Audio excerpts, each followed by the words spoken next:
Agniveer cell के बारे में उत्तराखंड के मुख्यमंत्री पुष्कर सिंह धामी ने कहा कि पूरे देश में देश की सेवा करने वाले हर 5 सैनिकों में से एक उत्तराखंड से आता है। यहाँ के हर परिवार का सशक्त बलों से एक खास रिश्ता है,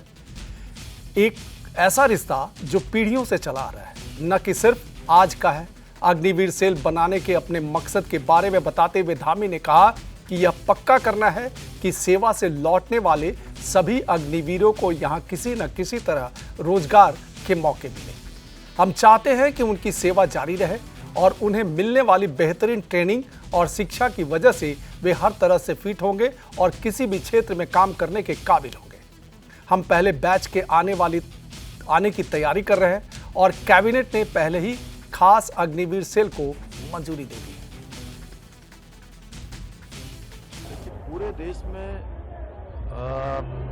पूरे देश के जितने हमारे सैनिक देश की सेवा में लगे हैं, उसमें से हर 5वां सैनिक उत्तराखंड का है,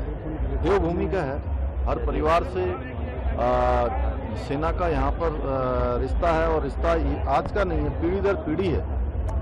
मैं भी एक सैनिक का पुत्र हूँ और मैं जिम्मेदारी पर काम कर रहा हूँ। तो जो अग्निवीर सेल हमने बनाया है, उसके पीछे हमारा उद्देश्य है कि जितने भी अग्निवीर देश की सेवा करके वापस आएंगे, उन सभी को किसी न किसी रूप में यहाँ पर आगे भी काम मिले, आगे भी जो उनकी सेवाएं हैं वो जारी रहे और एक अच्छा शिक्षण, प्रशिक्षण, ट्रेनिंग उनकी जो होगी वो हर प्रकार से फिट होंगे, वो किसी भी क्षेत्र में जा सकते हैं। तो उसके निमित्त जो पहला बैच आ रहा है उसकी हम तैयारी कर रहे हैं और अग्निवीर डेडिकेटेड सेल उसको कल कैबिनेट ने भी मंजूरी दे दी है, हमारी मंत्रिमंडल से भी मंजूरी हो गई है। तो हम काम कर रहे हैं और जो देवभूमि हमारी सैनिक बाहुल्य है, सैनिक हमारी प्राथमिकताओं में है, उनके परिवार हमारी प्राथमिकताओं में हैं। उनके कठिन कालखंड को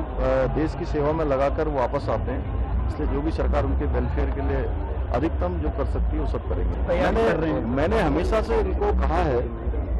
कि ये युवा भारत को आगे ले जाने वाले युवा हैं और इसीलिए मैंने इनको कहा कि ये इंडियन जनरेशन है और उनके लिए हमें जितनी भी व्यवस्थाएं करनी है, जिस प्रकार की भी नीतियां लानी है और उनके जो विचार हैं, उन विचारों को भी कहीं ना कहीं हमको अपने शासन की नीतियों में, कामों में उसको भी समाहित करना है, क्योंकि वो बहुत आज जागरूक हैं, बहुत समझदार हैं, पूरी दुनिया से अवेयर हैं, जुड़े हुए हैं इंटरनेट के माध्यम से, अन्य माध्यमों से। तो कैलेंडर पूरी तरह से हमने कहा है कि जो कैलेंडर हमारा पूरा जारी होगा, एक एक भर्ती जहां होनी वो सब भर्ती होंगी पहले दिन से। जिस दिन मैंने 4 जुलाई 2021 को राज्य के मुख्य सेवक के रूप में काम करना शुरू किया था, मेरा संकल्प था कि हर एक नौजवान को रोजगार से जोड़ेंगे और भर्ती प्रक्रियाएं जो भ्रष्टाचार जिसमें पूरी तरह से आज उस समय घुसा हुआ था,